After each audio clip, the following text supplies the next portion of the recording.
الحمد لله نحمده ونستعينه ونستغفره ونؤمن به ونتوكل عليه ونعوذ بالله من شرور أنفسنا ومن سيئات أعمالنا من يهده الله فلا مضل له ومن يضلل فلا هادي له ونشهد أن لا إله إلا الله وأشهد أن محمدا عبده ورسوله أرسله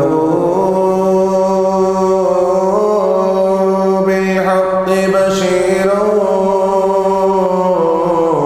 ونذيرا وداعيا إلى الله بإذنه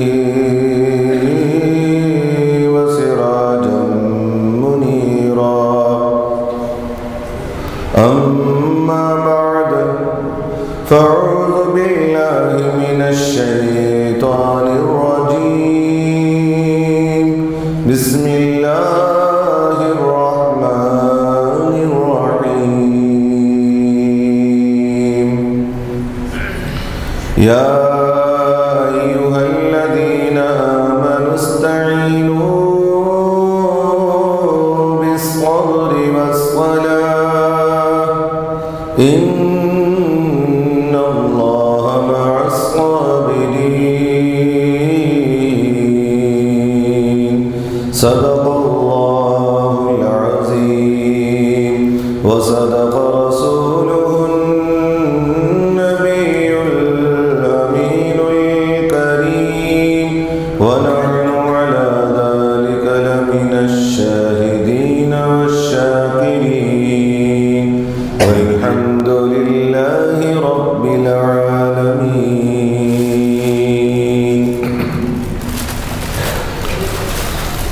بزرگان محترم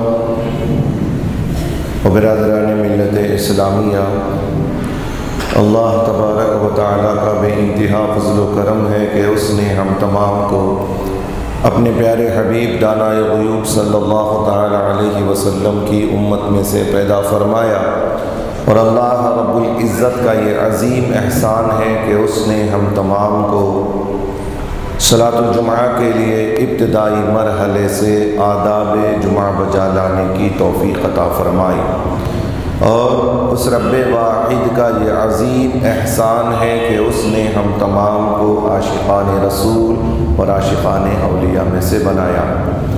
آئیے اس سے قبل کہ میں تلاوت کردہ آیت کریمہ پر کچھ لب کشائی کروں، ہم تمامی حضرات مل کر آقا نامدار مدنی تاجدار گنبد خضرا میں آرام فرمانے والے آقا روحی فدا جناب محمد الرسول اللہ صلی اللہ تعالی علیہ وسلم کی بارگاہ بے کس پناہ میں درود شریف ادالیہ نچھاور کریں۔ پڑھی اللہم صلی علی سیدنا شفیعنا حبیبنا ونبینا ومولانا محمد النبی الامی وعلی ابویہ وعلی آلہ واصحابہ وبارک وسلم صلو علیہ صلاۃ وسلام علیک یا رسول اللہ صلی اللہ تعالی علیہ وسلم۔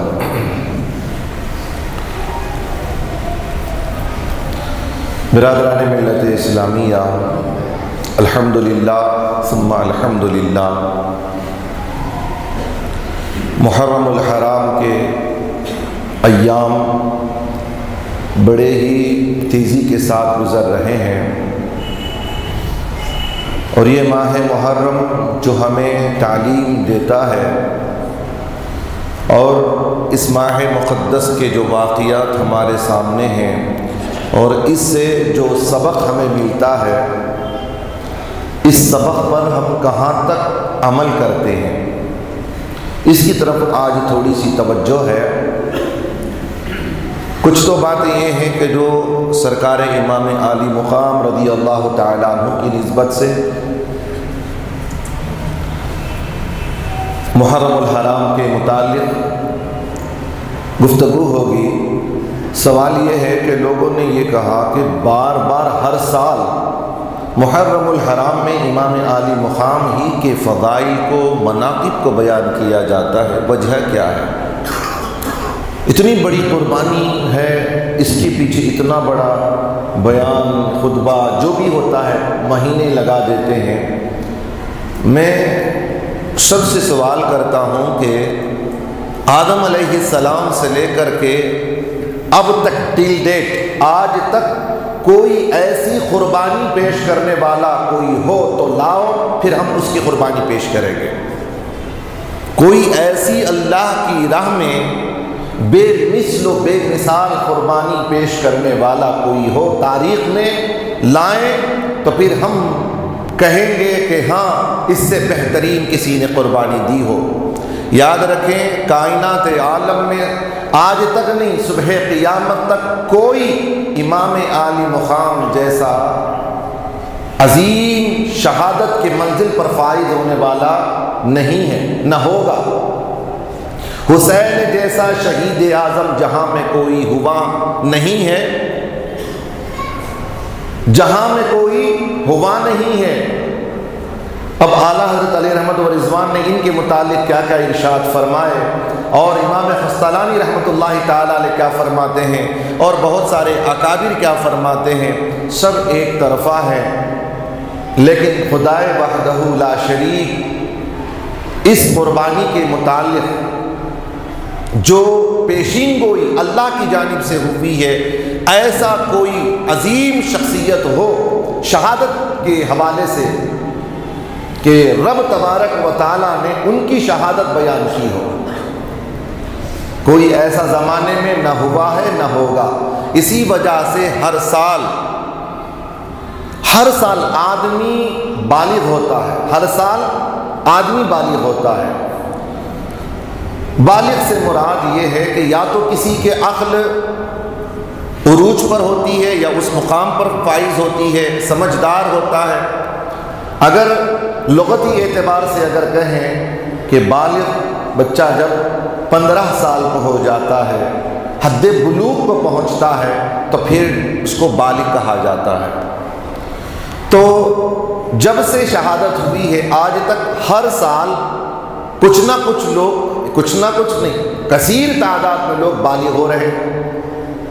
ہر سال کئی لوگ بالغ ہوتے ہیں جن کو شعور پیدا ہوتا ہے، سمجھ آتی ہے، تو ضروری ہے کہ ہر ایک کے ذہن میں شہادت امام عالی مقام کو ڈالنا لازمی ہے۔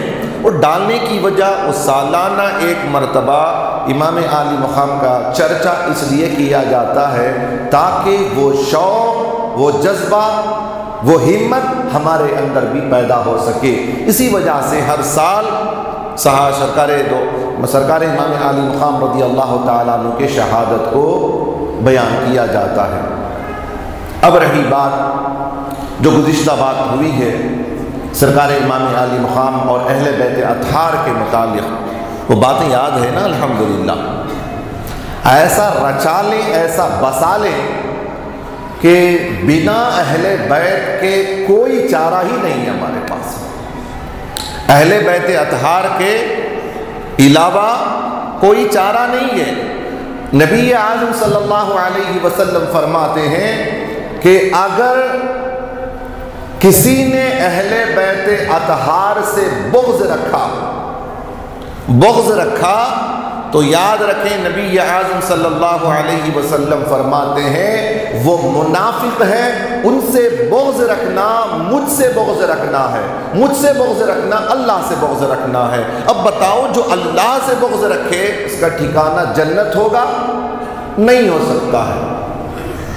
ایک مرتبہ حضرت عباس رضی اللہ تعالیٰ عنہ نبی اعظم صلی اللہ علیہ وسلم کی بارگاہ میں آتے ہیں، عرض کرتے ہیں یا رسول اللہ صلی اللہ علیہ وسلم، کچھ لوگ ایسے ہیں کہ جب وہ لوگ اپنی گفتگو کرتے رہتے ہیں، جب ہم قریب جاتے ہیں تو اپنی بات بدل دیتے ہیں، اپنی باتوں کو ختم کر دیتے ہیں۔ یا ہمارے جانے کو وہ عار سمجھتے ہیں، تو نبی اعظم صلی اللہ علیہ وسلم نے ارشاد فرمایا اگر خدا کے لیے اور میری قرابت سے، میری وجہ سے اگر کسی نے اہل بیت اطہار سے ایسا معاملہ کیا تو یاد رکھ لو اس کا ٹھکانہ جہنم ہے۔ صرف اہل بیت اطہار کے آنے کو عار سمجھ جائے تو نبی اعظم صلی اللہ علیہ وسلم فرماتے ہیں اس کا ایمان کامل نہیں ہے، ایمان مکمل نہیں ہے اس کا۔ تو بہرحال اہل بیت اطہار کا جو گزشتہ جمعہ معاملہ آپ نے سماعت کیا، افضلیت، شرافت و کرامت نہ ہم سمجھا سکتے ہیں نہ آپ صحیح سے سمجھ سکتے ہیں، اس لیے کہ ان کے مقام و مرتبے کو بلند کرنے والی ذات نبی اعظم صلی اللہ علیہ وسلم کی ہے، اور نبی جسے بلند کر دے کائنات میں کوئی اسے نیچا کر نہیں سکتا ہے۔ نبی اونچا کر دے، اور نبی کو کیا اتنی اتھارٹی ہے، یاد رکھیے کائنات میں اللہ تبارک و تعالیٰ نے ہر چیز کی اتھارٹی کسی کو دی ہے تو محمد عربی صلی اللہ علیہ وسلم کو عطا کی ہے۔ نبی جسے چاہے حلال کر سکتے ہیں، جسے چاہے حرام کر سکتے ہیں، نبی جسے اعلیٰ مقام عطا کر دیں کائنات کا کوئی شخص اسے نیچا نہیں کر سکتا ہے۔ جب سرکار دو عالم صلی اللہ علیہ وسلم نے اہل بیت اطہار کے متعلق اللہ سے کہا تھا، مولا عرض کیا تھا مولا میں ان سے محبت کرتا ہوں، تو ان سے محبت فرما، اور کیا ارشاد فرمایا، اے اللہ جو ان سے محبت کرے، جو ان سے محبت کرے، میں ان سے محبت کرتا ہوں تو ان سے محبت فرما، اور جو ان سے محبت کرے تو ان سے محبت فرما۔ اب یاد رکھ لو جس کے سینے میں، جس کے قلب میں اہل بیت اطہار کی محبت ہو، سمجھو یہ یقین کامل کے ساتھ کہہ رہا ہوں، پورے وثوق کے ساتھ، کہ اس سینے سے اللہ محبت کرتا ہے۔ نبی نے دعا مانگی ہے، نبی نے دعا مانگی ہے، یہ ہماری نصیب کی بات ہے کہ اللہ تبارک و تعالی ہم سے محبت کرتا ہے۔ ہم سے محبت کرنے کی دلیل ہے کہ ہمارے سینوں میں اہل بیت اطہار کی محبت ہے۔ دلیل وہی حدیث ہے، وہی حدیث نبی کریم صلی اللہ علیہ وسلم نے فرمایا اللہ میں ان سے محبت کرتا ہوں تو ان سے محبت فرما، اور جو ان سے محبت کرے تو ان سے محبت فرما۔ آج اچانک ایک نعت سن رہا تھا، نعت شریف تھی، وہ اشعار تھے، اللہ اکبر کعبے کی رونق، کعبے کی رونق کا جو ایک نعت کا پہلا شعر تھا، کعبے کی رونق، تو اس شعر میں حجر اسود کے متعلق انہوں نے بیان اشعار کہہ رہے، اشعار کہا کہ حجر اسود وہ پتھر ہے جس کو جنت سے اتارا گیا، اور فاروق اعظم رضی اللہ تعالیٰ عنہ سے جب پتہ چلتا ہے کہ فاروق اعظم کے یہاں اس کا مقام و مرتبہ، اس کی عزت و شرافت و کرامت سب کچھ اس لیے ہے، کس لیے؟ فاروق اعظم رضی اللہ تعالیٰ عنہ کیا فرماتے ہیں، کس لیے میں تیری عزت و توقیر کرتا ہوں؟ اس لیے کہ تجھے آقا نے لب لگائے، آقا نے لب لگائے، ایک مرتبہ لب لگا نبی کا شرافت و کرامت اس درجے پر کہ وہیں سے حج کا اسٹارٹ ہوتا ہے، وہیں سے طواف کی ابتدا ہوتی ہے، وہی وہ مقام ہے جسے مقام ابراہیم جو کہا جاتا ہے، اس کے قرب میں، کعبے کے دروازے کے قرب میں جو حجر اسود ہے، اس کو فرماتے ہیں کہ تجھے نبی نے چوما تھا اس لیے میں تجھے چومتا ہوں۔ سوال یہ ہے کہ جب نبی نے ایک مرتبہ حجر اسود کو چوما تھا اس کا یہ مقام ہو، ارے امام عالی مقام تو وہ ذات ہے جس کو نبی نے ہزارہا مرتبہ چوما ہے۔ ایک مرتبہ چومنے کا حال یہ ہے کہ ہر حاجی اسے چومتا ہے، مجھ سوال یہ کرتا ہوں، امام عالی مقام کو نبی نے 1000 مرتبہ چوما، ارے میں یہ کہتا ہوں کہ اگر حسین کے قبر انور کو بھی اگر کسی نے بوسہ دیا، اس کا بوسہ دینا نبی کے بوسہ گاہ پر بوسہ دینا ہے۔ ہم کہاں چلے گئے؟ ذرا سوچیں، یہ شرک ہے، یہ بدعت ہے، پوری زندگیاں ختم ہو رہی ہیں تمہاری۔ کب آؤ گے نبی کی محبت کی طرف؟ کب آؤ گے اہل بیت اطہار کی طرف؟ یزید سے محبت، کسی نے واٹس ایپ میں بھیجا کہ یہاں تک کہ خارجیوں نے یزید بن معاویہ کے نام سے مدرسہ بنایا ہے۔ یزید بن معاویہ، جامعہ یزید بن معاویہ مدرسہ ہے۔ سوچو کتنے بڑی رذالت والی جگہ ہوگی۔ کیا اس مدرسے میں پڑھنے والا کوئی حسینی پیدا ہوگا؟ حسینی ذہن لے کے پیدا ہوگا؟ کوئی سنی پیدا ہوگا وہاں سے نکلنے والا؟ کوئی عالم دین سنی ہو سکتا ہے؟ یزید بن معاویہ جیسے نام ہوگا ویسی تعلیم ہوگی۔ تو یاد رکھو، یزید کا نام جہاں بھی آئے گا، یزید کا کیریکٹر وہی سکھایا جائے گا۔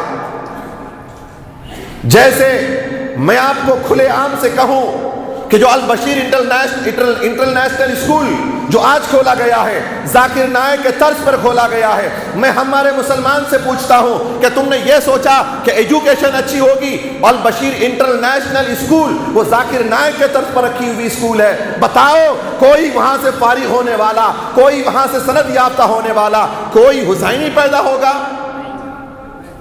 وہاں سے نکلنے والا، البشیر انٹرنیشنل اسکول سے نکلنے والا ہر بچہ یزیدی نکلے گا، اس لیے کہ یزیدی کے طرز پر اسکول رکھی گئی ہے۔ وہاں پر کوئی عشق رسول نہیں سکھایا جاتا۔ ایک بیان بتاؤ کوئی عشق رسول پر۔ اس زمانے کے، ارے زمانے ہمارے اسلاف کے چھوڑو، اسلاف کو چھوڑو، اعلیٰ حضرت کو چھوڑو، بڑے بڑے اکابر کو چھوڑو، اس زمانے کے، ہمارے زمانے کے قادری، طاہر القادری جیسا ایک بیان کوئی خارجی کر کے بتائے۔ اتنے ہزارہ کروڑوں کے اربوں کے سینوں میں جس نے عشق رسول کا چراغ روشن کر دیا ہو، ایسا کوئی ہے؟ ایسا پیدا کر سکتا ہے؟ نہیں۔ الحمدللہ یہ حسینیوں کے لیے خاص کرم ہے اللہ تبارک و تعالیٰ کا کہ اللہ تعالیٰ نے ہمیں حسینی بنایا ہے۔ اللہ سلامت رکھے تادم حیات، ہمیں مرتے دم تک ہم حسینی بن کر رہیں اور مریں بھی حسینی بن کر کے مریں۔ اور یہ محبت رائے گا نہیں جائے گی، یاد رکھ لو، یہ محبت بیکار نہیں جائے گی۔ حسین سے محبت، علی سے محبت، فاطمہ سے محبت، یہ تو بڑے لوگوں سے ہم محبت کر رہے ہیں، ہم بہت بڑے لوگوں سے محبت کر رہے ہیں۔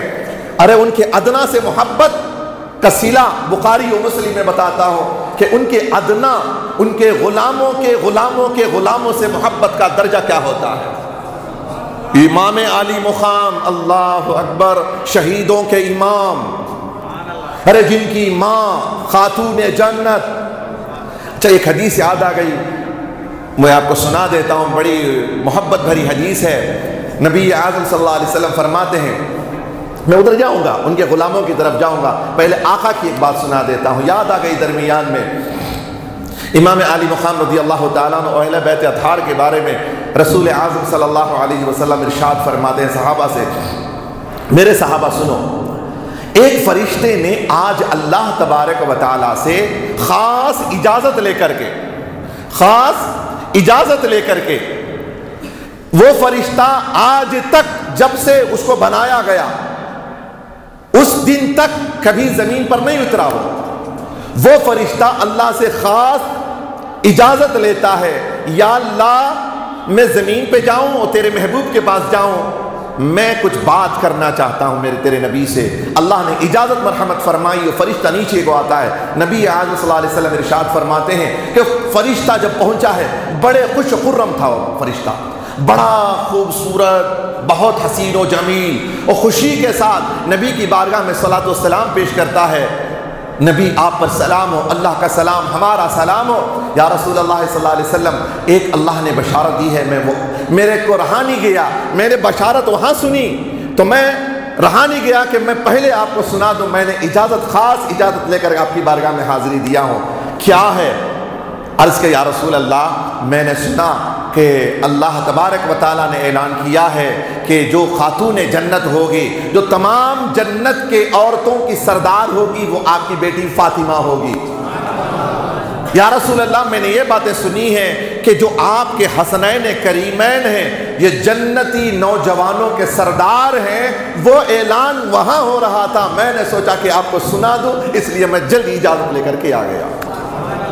فرشتے جن کی بشارت دینے کے لیے اس قدر اجازت طلب کر کے رب کے حضور سے نبی کی حضور آ رہے ہیں. غور کرنا، توجہ سے سننا اس بات کو. اللہ کے حضور ذکر و اذکار میں تھے، اللہ کے ذکر و اذکار میں تھے، اللہ کی بارگاہ سے نبی کی بارگاہ کی طرف آ رہے ہیں.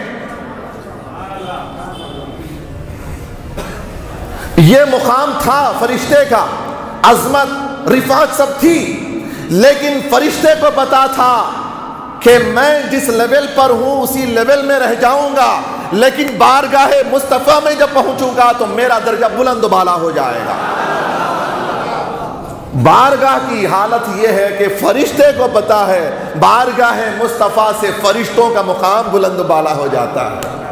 فرشتے کا مقام بلند و بالا ہو سکتا ہے تو ہم جیسے غلاموں کا مقام نہیں بلند و بالا ہوگا. اچھا سنیے، ہماری محبت حسنین کریمین سے ہے، والہانہ محبت کرتے ہیں، عاشق حسین ہیں، عاشق اہل بیت ہیں. ان سے محبت کا صلہ کیا ہے؟ میں سوال یہ ہے کہ ان سے محبت کا صلہ تو بعد میں ان کے غلاموں کے غلاموں کے غلاموں کے غلاموں کے غلام، ان کے غلاموں کے غلاموں کے غلاموں کا صلہ کیا ہے؟ نبی اعظم صلی اللہ علیہ وسلم ارشاد فرماتے ہیں، جب جنتی جنت میں جائیں گے، جہنمی جہنم میں چلے جائیں گے، اللہ کے خاص بندے ہوں گے جن کو اولیاء اللہ کہتے ہیں، جن کے سینوں میں اہل بیت کی محبت ہوگی. جب وہ جنت کی طرف جا رہے ہوں گے، اللہ فرمائے گا رک جاؤ رک جاؤ، ابھی تمہارا جانے کا ٹائم نہیں ہے، رک جاؤ. اب اللہ فرمائے گا جاؤ، جن کو تم چاہتے ہو ان لوگوں کو لے کر جنت میں چلے جاؤ، جن سے تمہارا تعلق ہے ان لوگوں کو لے کر جنت میں چلے جاؤ. وہ آئیں گے، دیکھیں گے Qadri are you Qadri, are you Qadri, are you Chishti, are you Chishti, are you Naqshbandi, are you Suhrawardi, yes come with me، لے کر جنت میں جائیں گے انشاءاللہ تبارک و تعالی. معی آؤ، میرے ساتھ میں آ جاؤ، آؤ میرے ساتھ میں. قادری عبد القادر جیلانی کے ساتھ چلا جائے گا، چشتی خواجہ غریب النواز کے ساتھ چلا جائے گا، نقشبندی ان کے پیر و مرشد کے ساتھ چلا جائے گا، سہروردی ان کی آقا کے ساتھ چلا جائے گا. اب جس کی نسبتیں نہیں ہے، وسیلہ گسیلہ نہیں ہے، وہ کٹی پتنگ ٹک جائیں گے، بہت سارے اور بچ جائیں گے. نبی اعظم صلی اللہ علیہ وسلم ارشاد فرماتے ہیں کہ اللہ تعالیٰ ان سے فرمائے گا کہ یہ کچھ لوگ ہیں جو جہنم میں چلے گئے ہیں، جہنم سے نکالنا بھی تمہارا کام ہے.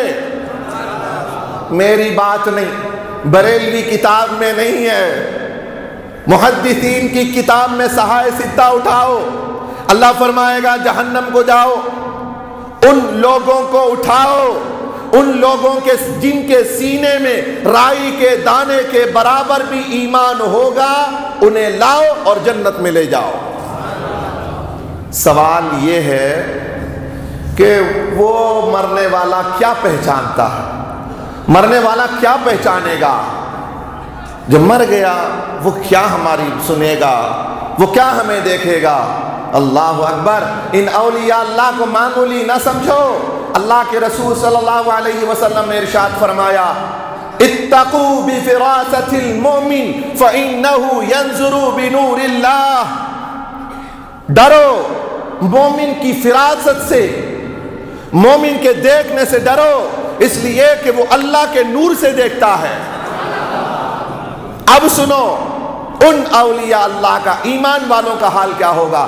رسول اعظم صلی اللہ علیہ وسلم فرماتے ہیں کہ وہ آئیں گے جہنم میں دیکھیں گے۔ اللہ اکبر۔ اب ایمان کہاں رہتا ہے؟ دکھتا ہے؟ ایمان دکھتا؟ میرا ایمان دکھ رہا ہے آپ کو؟ آپ کا ایمان مجھے دکھ رہا ہے؟ پڑوس کا، باوا کا، بیٹے کا، بیوی کا، بچی کا، ایمان دکھنے والی چیز ہے۔ ایمان کو تول سکتے ہیں؟ ایمان کا میجرمنٹ کر سکتے ہیں؟ نہیں۔ توجہ کے ساتھ سننا، ایمان دکھنے والی چیز نہیں ہے، کوئی دیکھ نہیں سکتا، لیکن اللہ فرماتا جس کے سینے میں رائی کے دانے کے برابر بھی ایمان ہو، تو اللہ فرما رہا ہے جو مومن ہوتا ہے، جو اللہ کا ولی ہوتا ہے، اسے اتنا تک معلوم ہے کہ تمہارے ایمان کا لیول کتنا ہے، تمہارے ایمان کے لیول کو جانتا ہے کہ تمہارے پاس رائی کے دانے کے برابر ہے یا ایک گلاس بھر کے تمہارے پاس ایمان ہے، اتنی لیول کو بھی جانتا ہے۔ اور جس کے سینے میں رائی کے دانے کے برابر بھی ایمان ہوگا، اسے بھی وہ نکالیں گے اور ساتھ جنت میں لے کے جائیں گے۔ یہ تمہارا محبت کرنا، ان پر مرنا، ان کے لیے اپنے اور پیسوں کو لٹانا، ان سے والہانہ محبت کرنا، ان کے ناموں سے ایصال ثواب کرنا، ان کے ناموں سے کھانا کھلانا، یہ کہیں نہیں جانے والا، قیامت میں واپس تمہیں ہی دیا جائے گا۔ لا اسراف فی الخیر۔ وہاں بڑوں نے کہا کہ یہ اسراف ہے، 11ویں کا کھانا اسراف ہے، 12ویں کا کھانا اسراف ہے، یہ اسراف ہے، میلاد میں کرنا اسراف ہے، لائٹنگ مسجد کو کرنا اسراف ہے، یہ اسراف ہے، وہ اسراف ہے، کئی کو پنڈالا لگا لے گا، کئی کو اسٹیجہ لگا لے کر، یہ سب اسراف ہے۔ پوچھو محدثین سے کہ خیر میں اسراف نہیں ہے۔ اگر اسراف ہوتا تو سب سے بڑا اسراف کرنے والا اللہ ہے، اس لیے کہ کائنات عالم کو سجایا محبوب کے لیے سجایا ہے۔ اتنی بڑی کارسانی کرنے کے لیے کیا ضرورت تھی اللہ تعالیٰ کو؟ اتنا بڑا خرچ، معمولی خرچ لگا ہوگا۔ 10x10 کا اسٹیج سجانے میں پھٹ جاتی، 10x10 کا اسٹیج اچھا لگانا تو پھٹ جاتی، یہ آسمان کا اتنا بڑا شامیانہ لگایا، کتنا بڑا خرچ آیا ہوگا۔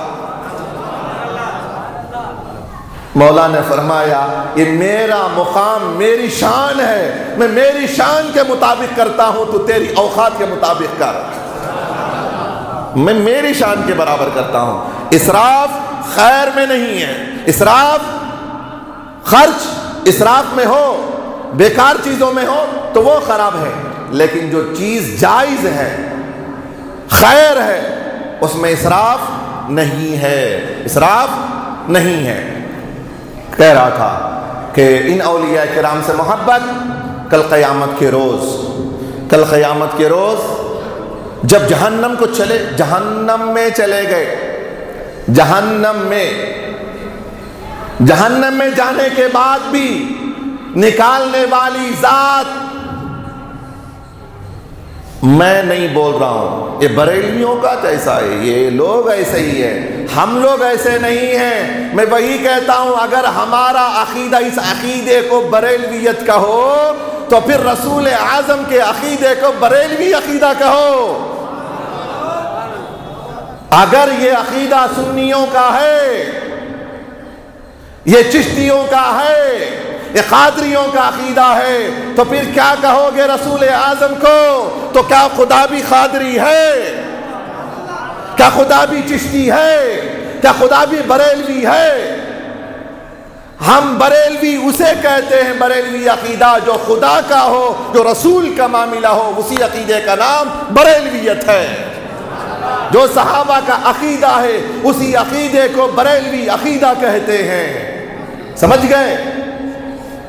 گئے نا؟ 1000 پٹیاں پڑھاؤ، پٹیاں ڈال دو، لے جاؤ، کیا کیا کام سے لے جاؤ، اہل بیت کی محبت نکالو۔ جانے والا اس کی نصیب جب اس کی حالت برباد ہوتی ہے، جب اللہ تعالیٰ اسے بھلائی کا معاملہ ہٹا لیتا ہے، پھر وہ جماعتوں میں چلے جاتا ہے، پھر وہ اور جماعتوں میں، اہل سنت والجماعت اتنے سال سے 11ویں کرتا تھا، اب وہ جماعت میں چلا۔ ہمارا کیا بھی بگڑیا نہیں، اتنے سالوں سے شربتاں پلاتا تھا، اب انہیں پکا وہابی ہو۔ اس میں ہمارا قصور نہیں ہے بھا، جانے والے کی بربادی ہے وہ۔ آج نہیں معلوم ہوگا، یہ آج نہیں پتا چلے گا، مرو، مرنا بھی ہے، برحق ہے۔ یہ معاملہ دنیا کی حد تک نہیں، یہ عالم شہادت میں جو کرنا ہے کر لو، اچھا کرو برا کرو، اس کا صلہ حشر کے میدان میں ہونے والا ہے۔ اولیاء سے محبت دنیا میں بھی کارنامہ کام آئے گی، قبر میں بھی کام، حشر میں بھی کام۔ خیر، اہل بیت اطہار کی عظمت و رفعتیں، سرکار امام علی مقام رضی اللہ تعالیٰ عنہ کی شہادت عظمیٰ کا ذکر نہ کرنا، صرف یہی کہہ کر کے ٹال دینا کہ امام علی مقام کو ضرورت نہیں تھی، امام علی مقام کو یہ نہیں تھا، یہ کہہ دینا سراسر اہل بیت اطہار سے اپنے دل میں بغض رکھنا ہے۔ جو بھی اہل بیت اطہار کا ذرا سا بھی ڈاواں ڈول نظر آئے، سمجھ جاؤ یہ خارجی ہے، دامن چھڑا لو، پکڑ لیا بھی ہوگا، کاٹ لینا اپنا دامن اس سے، اس لیے کہ جو نبی کا نہیں وہ ہمارا نہیں ہو سکتا ہے، جو حسین کا نہیں وہ ہمارا ہو نہیں سکتا ہے۔ نبی اعظم صلی اللہ علیہ وسلم نے ایک معیار قائم کر دیا، دیکھ لو اس معیار میں تول کے دیکھ لو، اگر اس میں ٹکتا ہے تو اپنا، ورنہ کاٹ کے پھینک دو، اگر بیٹا بھی ہو نکال دو اسے، معیار میں ٹکنا وہ۔ عشق رسول معیار ہے، محمد کی محبت دین حق کی شرط اول ہے، محمد کی محبت دین حق کی شرط اول ہے، اسی میں ہو اگر خامی تو سب کچھ نامکمل ہے۔ اس میں مکمل ہونا، پہلے عشق ہونا، عشق کے بغیر کچھ نہیں۔ عشق نہ ہوتا تو پھر آسمان بنتا نہیں، عشق نہ ہوتا تو کعبہ بنتا نہیں، عشق نہ ہوتا تو پھر مدینہ بنتا نہیں، عشق نہ ہوتا تو قرآن نازل نہ ہوتا، عشق نہ ہوتا تو فرشتے نہیں بنتے، عشق نہ ہوتا تو کرسی نہیں بنتی، عشق نہ ہوتا تو عرش نہ بنتا، عشق نہ ہوتا تو سدرہ نہ بنتا، عشق نہ ہوتا تو پھر یہ سدرۃ المنتہا، یہ جبرائیل امی، یہ اسرافیل، یہ عزرائیل، یہ میکائیل، کوئی نہیں ہوتا۔ عشق ہی کی بنیاد پوری کائنات کا بن جانا ہے، عشق کا اظہار ہے، عشق کا اظہار ہے۔ محبوب اگر تم نہ ہوتے، اے محبوب تمہارا کیا مقام ہے؟ ارے یہ عرش و کرسی سب ایک طرف، میں اپنے آپ کو بھی ظاہر نہ کرتا، اپنی ربوبیت کو بھی ظاہر نہ کرتا۔ محبوب اگر تو نہ ہوتا تو تو ہے، تو میری ربوبیت کا اظہار تجھی سے ہے، میری ربوبیت کا اظہار تجھی سے ہے۔ رسول کی بعض باتوں کو لیتے، بعض باتوں کو ایسا نہیں ہے ایسا ہے، ایسا نہیں ایسا ہے۔ قرآن کو بھی ایسے ہی بولنا ذرا ایسا ہے، یہ زبان محمد سے نکلا ہوا کلام کلام خدا ہے، کلام خدا وہ ہے جو زبان محمد سے نکلا ہو۔ زبان محمد کا مقام سمجھو، یہ وہ زبان ہے جس سے قرآن نکلتا ہے، مصدر جس سے قرآن نکلتا ہو، کلام خدا جس سے نکلے، اب اس کا مقام سمجھ سکتے ہیں؟ یہ وہ زبان ہے جس کو نبی نے فرمایا تھا حسین تو میری زبان کو چوس لے، وہ حسین جس نے نبی پاک کے زبان کو چوسا ہو، وہ حسین کا مقام کیا ہوگا؟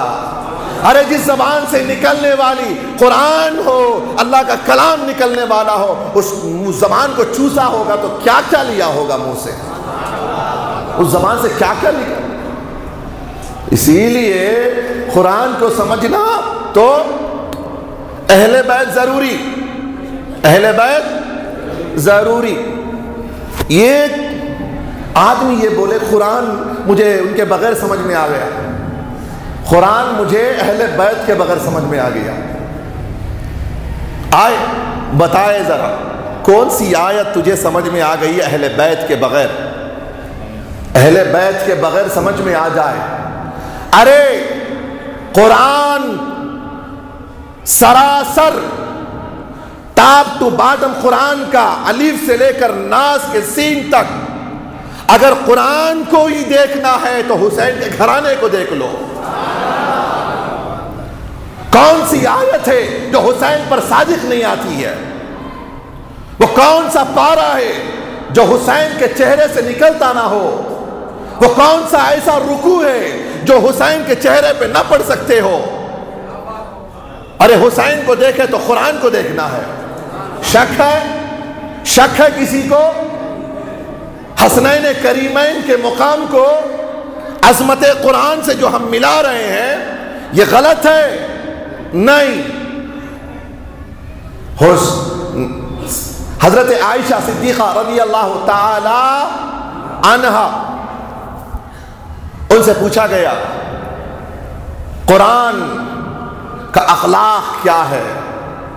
فرمایا نبی کے اخلاق کے بارے میں پوچھا کہ نبی کے اخلاق کیا ہیں، اس لیے کہ شریک حیات ہے نا، شریک حیات اور کثرت سے ان سے زیادہ محبت کرنے والے، کثرت سے ان کی صحبت میں رہنے والے حضرت عائشہ اور ہماری ماں عائشہ صدیقہ رضی اللہ تعالی عنہ، ان سے پوچھا گیا کہ اخلاق رسول کیا ہے؟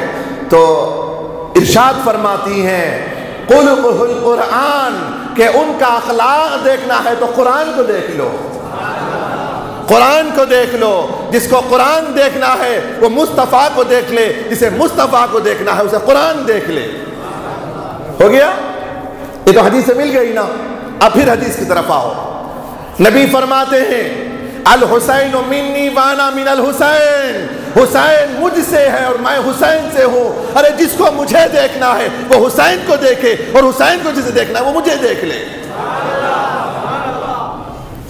الگ الگ نہیں ہے، تیری نسل پاک میں ہے بچہ بچہ نور کا، تو ہے عین نور، تیرا سب گھرانہ نور کا۔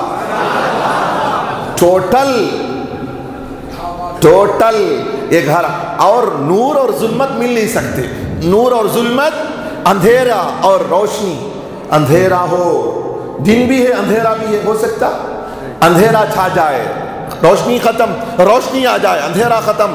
جاء الحق وزهق الباطل ان الباطل كان زهوقا، حق آتا ہے تو باطل مٹ جاتا ہے۔ ایک ساتھ حق اور باطل مل نہیں سکتے ہیں، ایک ساتھ مل نہیں سکتے۔ یاد رکھ لو جہاں حسین ہوگا وہاں یزید نہیں، جہاں یزید ہوگا وہاں حسین نہیں ہو سکتا ہے۔ حسین آ کر کے بتا دیا کہ یہ باطل ہے، باطل ہے، باطل ہے۔ سورہ بقرہ کے سورہ دوسرے پارے کو آپ پڑھیں، پہلے رکوع کو پڑھیں، پھر پتہ چلے گا پورا امام علی مقام کے زندگی کو ایک طرف رکھ لو، ان کی تاریخ رکھو، دوسرے پارے کو کھولو، پڑھتے چلے جاؤ، پڑھتے چلے جاؤ، پڑھتے چلے جاؤ، پھر پتہ چلے گا کہ میں حسین کی زندگی پڑھ رہا ہوں یا قرآن پڑھ رہا ہوں، یا حسین کی سوانح حیات ہے یا قرآن ہے۔ اس کو بولتے ہیں قرآن۔ قرآن کو ڈھونڈا تو سوا اس کے نہ پایا، ہے بولتا قرآن سراپائے محمد صلی اللہ علیہ وسلم۔ تو اہل بیت اطہار کی والہانہ محبت اپنے دل میں بسانی ہے۔ یہ میں آج اہل بیت اطہار کے متعلق اور شان امام علی مقام کے متعلق ہماری محبت، اہل بیت سے محبت اس زمانے میں ضروری ہے کیا؟ قرآن پڑھ لو، نماز پڑھ لو، چلتے رہو، ہو گیا؟ ہو جائے گا۔ سیدھا اندر جنت میں چلے جائیں گے، ان کے بابا کی جنت سیدھا چلے جائیں گے۔ ان کے نانا دادا خرید کے رکھیں جنت، ان کے حساب کا کر لیو، اتنا کر لیو، پڑھ لیو، چلے جاؤ، رکھے ہی خرید کو ان کے نانا۔ ارے جس نانا کی جنت ہے اس نواسے سے پہلے محبت کرو، تجھ سے اور جنت سے کیا مطلب، وہاں بھی دور ہو۔ اعلیٰ حضرت نے جو ایک شعر پڑھا ہے، اور ان کے پورے شعر پر وہابیوں کی تو حالت خراب ہو جاتی ہے۔ آپ اعلیٰ حضرت کے شعر پڑھو نا، کیوں ان کو اعلیٰ حضرت سے جلن کے کیوں بولو؟ اعلیٰ حضرت ایک عشق کا تیر ایسے مارے ہیں، اللہ اکبر، کہ یہ سینے سے پار ہو گیا ہے ان کے۔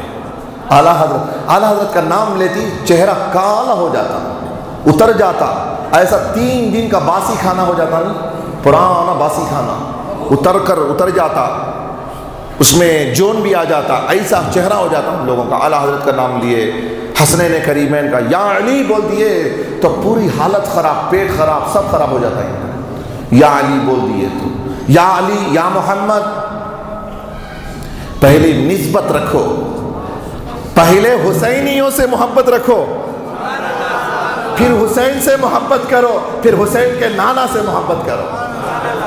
حسینیہ سے محبت نہیں، آل رسول سے محبت کرو۔ پہلے آل رسول کی محبت علی سے محبت ہے، علی سے محبت نبی سے محبت، نبی سے محبت خدا سے محبت ہے۔ کسی سے بھی محبت کرو نہ کو، اللہ والے سے محبت نہیں، آل رسول سے محبت نہیں، جورو سے خالی محبت، جورو رہی تو بس ان کو، جورو کو ہاتھا میں اڑا کو، ساکساں پینا کو، کیا کیا کر کو، ان کے سکا پابند کوئی دنیا میں نہیں ہے۔ کرنا سوچ، کرنا بھی کرنا، میں نہیں بولتا نہیں کرنا، کرنا ضروری ہے۔ اتنا خیال تمہاری جورو کا خیال، اتنا کوئی ناخن نہیں دیکھنا، تمہاری جورو کے ناخن نہیں دیکھنا۔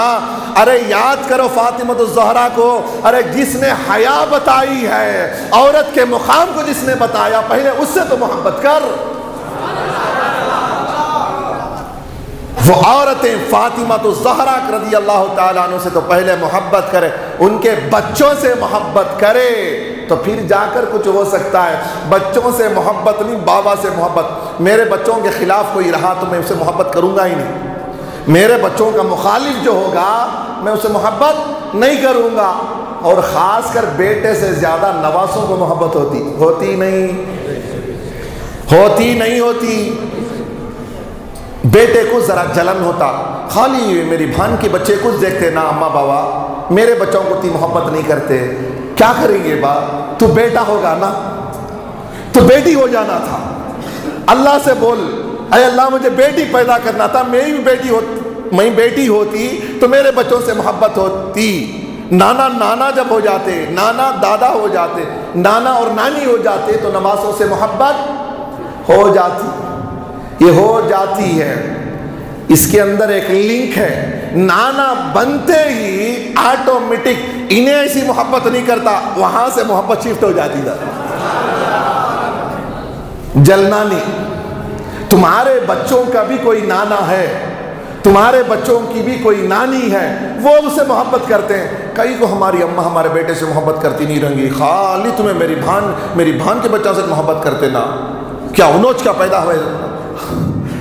یہ بولنے کی ضرورت نہیں ہے، شکر ادا کرو اللہ تبارک و تعالیٰ کے تمہارے ماں باپ کو اللہ نے وہ اسپرٹ، وہ جذبہ ڈال دیا ہے، وہاں سے محبت آئی ہے۔ نانا کو جو اپنے نواسوں سے محبت تھی، وہ محبت صبح قیامت تک ہر نانا کو اپنے نواسوں سے ہوگی۔ بیٹے کو بھی چھپا کر نواسے کو دے دیتے، ہوتا ایسا۔ نبی اعظم صلی اللہ علیہ وسلم نے ارشاد فرمایا، جب قرآن مجید میں وہ مباہلہ کا جو واقعہ ہے، ابناءنا و ابناکم و نساءنا و نساءکم و انفسنا و انفسکم، مباہلہ پادریوں کے ساتھ جو کرسچن لوگ تھے، انہوں نے مناظرہ رکھا تھا نا، آپس میں ایسا کریں گے۔ مباہلہ کا معنی ہے دونوں آئیں گے اور دونوں مل کر کے اللہ سے دعا کریں گے، جو جھوٹا ہوگا وہ اس پر لعنت ہو اور وہ برباد ہو جائے۔ دونوں نبی اعظم صلی اللہ علیہ وسلم اور پادریوں کا بڑا پادری طے کر لیا کہ ٹھیک ہے، تم لے کر آؤ تمہارے بچوں کو، تمہاری عورتوں کو، تمہارے گھر کے مردوں کو لے کر آؤ، ٹھیک، ہم اپنے گھروں سے لے کر آئے۔ نبی اعظم صلی اللہ علیہ وسلم گئے اپنے مردوں میں، اپنے گھر کے مردوں میں علی کو، اپنی عورتوں میں فاطمہ کو، سب کو نہیں، بتا دیا کہ یہ اصل ہیں، مردوں کی اصل علی، عورتوں کی اصل فاطمہ، جوانوں کی اصل حسنین کریمین ہے۔ یہ اصل کو لے جاتا ہوں، یہ چار میرے ساتھ رہیں تو معاملہ حل ہو جائے گا۔ نبی نے فرمایا علی آ جاؤ، مردوں میں اپنے ابنانا و ابناکم، تم اپنے بچوں کو، ہم اپنے بچوں کو، و ابنانا و ابناکم، ابن مانے بچے، بیٹے، یا حسن و حسین کو نبی جو لے جا رہے ہیں نواسے کی حیثیت سے نہیں، خدا کی قسم نبی فرماتے ہیں یہ میرے بیٹے ہیں، میں ساتھ لے کے جاؤں گا انہیں۔ حسن و حسین بیٹے، جب حسنین کریمین اہل بیت اطہار فاطمہ ہے، علی ہے، یہ دو چہرے اللہ روب، وہ حسین و جمیل، نام ہی آج تک کسی نے سنا نہیں تھا حسن اور حسین کا، ایسے نئے نئے نام والے آئے ہیں۔ حضرت ہم کو نام دینا، اچھا ایک نام، جو نیا نام رہنا، اس کے لیے اپنے محلے کے امام صاحب سے کنیکٹ ہوں گے، امام صاحب ذرا کون سے پرانا نام دیے تو ان سے ذرا اسٹیٹ لیول کے امام صاحب کے پاس جائیں گے، وہاں نہیں تو پھر ان سے ذرا بڑے لیول کے جائیں گے۔ اچھا نام، نیا نام ہونا، سمجھ میں آن دیتی بھی نہیں آن دیتی بھی، سمجھ میں آن دے نہیں آن دے، کون سا ایک نیا نام رہنا۔ اب تک کون بھی نام نہیں رہے کون، ایسا نام ایک دم لیٹسٹ حضرت نام، صحابہ کا نام لیٹسٹ نہیں، نبیوں کا نام لیٹسٹ نہیں، اللہ کے نام تو بہت اولڈ ہو گئے ہیں۔ عبد الرحمن بول دی کیا نمبر نام جو نام کرتے کل من علیہا فان وَيَبْقَى وَجْهُ رَبِّكَ ذُو الْجَلَالِ وَالْإِكْرَامِ، سب چیزیں فنا ہو جائیں گی، باقی رہنے والی ذات خدا کی ہے، اور اس کے اسما بھی مرنے والے نہیں ہیں، اس کے اسما کے ساتھ اللہ زندہ رہے گا۔ رحمان اللہ کا نام ہے، رؤوف اللہ کا نام ہے، لیٹسٹ نام، نیا نام، ایک دم نیا نام۔ اب تمہیں پیدا کرو نا ایک نام کو، یہ ہم لوگ سلیکشن کرتے ہیں نا ناموں کو۔ قربان جاؤ، حسنین کریمین جب پیدا ہوئے ہیں، دنیا کے کسی انسان نے، کسی ولی نے نہیں رکھا، بلکہ خدا نے نام سلیکٹ کر کے بھیجا۔ اتنا بڑا اب بھی نہیں سمجھو گے، یزید کے پیچھے جاؤ، یزید کی دم پکڑ کو جاتے رہو، یزید کی دم پکڑ کو جاؤ، یزید کہاں کہاں جاتا وہاں جاؤ۔ ہم حسنین کریمین کے دامن کو پکڑے رہیں گے۔ یہ وہ ہے جس میں حسن بھی ہے، حسین بھی ہے۔ میرا پیر جد الحسن والحسین ہے، میرا پیر کا دادا حسن ہے، میرے پیر کے نانا حسین ہے۔ جب تک حسنین کریمین سے جس کا گھرانہ ہوگا، ان کے دامن سے وابستہ ہوں گے، انشاءاللہ خدا کی قسم وہ جہاں جائیں گے ہم وہیں جائیں گے، ہم وہیں جائیں گے۔ یہی اللہ کا احسان ہے کہ سنیوں کے ہاتھوں میں وہ گھرانے کی ہاتھ ہے۔ اگر تمہارا پیر سید بھی نہ ہونا تو دیکھو اس کا دادا پیر تو سید ہوگا، دادا پیر تو سید ہوگا، ہوگا کہ نہیں ہوگا؟ ارے دادا پیر کون ہے؟ دادا پیر کون ہے؟ دادا پیر رکھ لینے سے نہیں، دادا پیر کو بھی سمجھو، دادا پیر کو سمجھو۔ دادا پیر کون ہے؟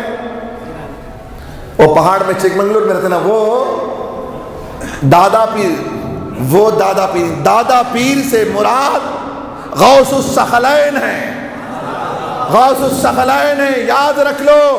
چشتیوں تم بھی یاد رکھو، نقشبندیوں تم بھی یاد رکھو، سہروردیوں تم بھی یاد رکھو۔ صرف قادریوں کے دادا پیر عبد القادر نہیں ہیں، سب سلسلے کے دادا پیر شیخ عبد القادر جیلانی ہیں، سب کے دادا پیر شیخ عبد القادر جیلانی ہیں، اور ان کے دادا ان کے نانا کی بات کرتے ہو تو ایک ہاتھ دیکھو حسن سے ہے، ایک ہاتھ دیکھو حسین سے ہے۔ یہ دونوں کو لیے ہوئے غوث الثقلین ہیں، جو غوث الثقلین کو پکڑ لے تو پھر اس کا بیڑا انشاءاللہ پار ہی پار ہے انشاءاللہ۔ وقت کا تقاضا بھی انشاءاللہ تبارک و تعالی۔ اب تو میں کربلا کی طرف جانے اور کچھ واقعات سنانے والا تھا، لیکن وقت کا تقاضا ہے، میں یہیں پر اختتام کرتا ہوں۔ اگر انشاءاللہ زندگی میں ایک سوال بھی تھا ہمارے ساتھیوں کا کہ جب جنگ کے لیے نہیں گئے تو تلوار بھی تھی، گھوڑے بھی تھے، ہتھیار بھی تھے، کیسے ایک سوال ہو گیا تھا؟ تو میں نے کہا تھا کہ آئندہ جمعہ جواب دوں گا، تو وقت کی قلت کے ساتھ میں شارٹ کٹ میں جواب دوں کہ یاد رکھیے، آپ 1450 سال پہلے کی تاریخ اٹھا کے پڑھیے، جب بھی کوئی چاہے وہ مسلمان ہو چاہے کافر ہو، اپنے ملک سے جب بھی کوئی سفر کر کے سفر کرنے نکلتا ہے، اس وقت کے حالات ایسے تھے کہ جنگ و جدال ہوتے تھے، لوگ راستے میں قتل و غارت گیری کرتے، لوٹ مار کرتے۔ اس وجہ سے ہر ایک قبیلے والا جب بھی نکلتا سفر کے لیے اپنے پاس اپنی سیف کے لیے، اپنی حفاظت کے لیے کچھ تو سامان اپنے ساتھ تلوار وغیرہ لے کے چلتے تھے۔ جب حسنین کریمین، جب امام عالی مقام جب نکلے ہیں تو کوئی ساز و سامان جنگی نہیں لے کر گئے، جنگی ساز و سامان نہیں لے کر گئے تھے، جنگی سامان نہیں ہے، یہ جو سامان تھا اپنے ڈیفنس کے لیے، اپنے بچاؤ کے لیے ہر ایک مسافر اپنے ساتھ میں رکھتا تھا۔ اور جب امام حسین جب نکلے ہیں تو یاد رکھو، تبرکات امام الانبیاء کے جو تبرکات تھے وہ صرف حسنین کریمین کے پاس تھے۔ یہ سوچ کر لے کے نکلے کہیں اس کا کوئی غلط یوز نہ کرے، مس یوز نہ کرے۔ جب بھی چلتے تبرک کے طور پر علی حیدر کرار کی تلوار ہمیشہ ساتھ میں رکھتے تھے، اور امامہ شریف ساتھ رکھتے تھے۔ اور یہ گھوڑے کا جہاں تک مسئلہ ہے، جب اتنا بڑا سفر کر کے نکلے ہیں تو ساتھ میں سفر کے لیے یہ جانور کا استعمال گھوڑے کا تھا، ورنہ کئی اصحاب کا 72 صحابہ جو ان کے ساتھ میں تھے ان لوگوں کے پاس گھوڑے نہیں تھے، سب غلام کی حیثیت سے تھے۔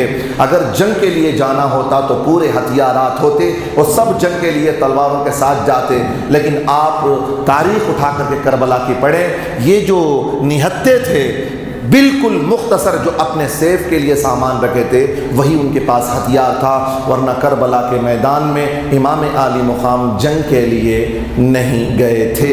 نہ ان کو سیاست کی ضرورت تھی، نہ انہیں حکومت کی ضرورت تھی۔ ارے جس کا نانا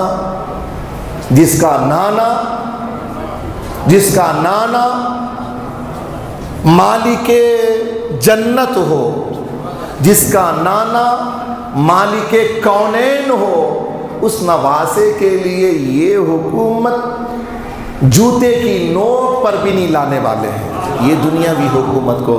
تو خیر اللہ تبارک و تعالی ہمیں حسنین کریمین امام عالی مقام کے مرتبے، اہل بیت اطہار کے مرتبے کو سمجھنے کی توفیق عطا فرمائے۔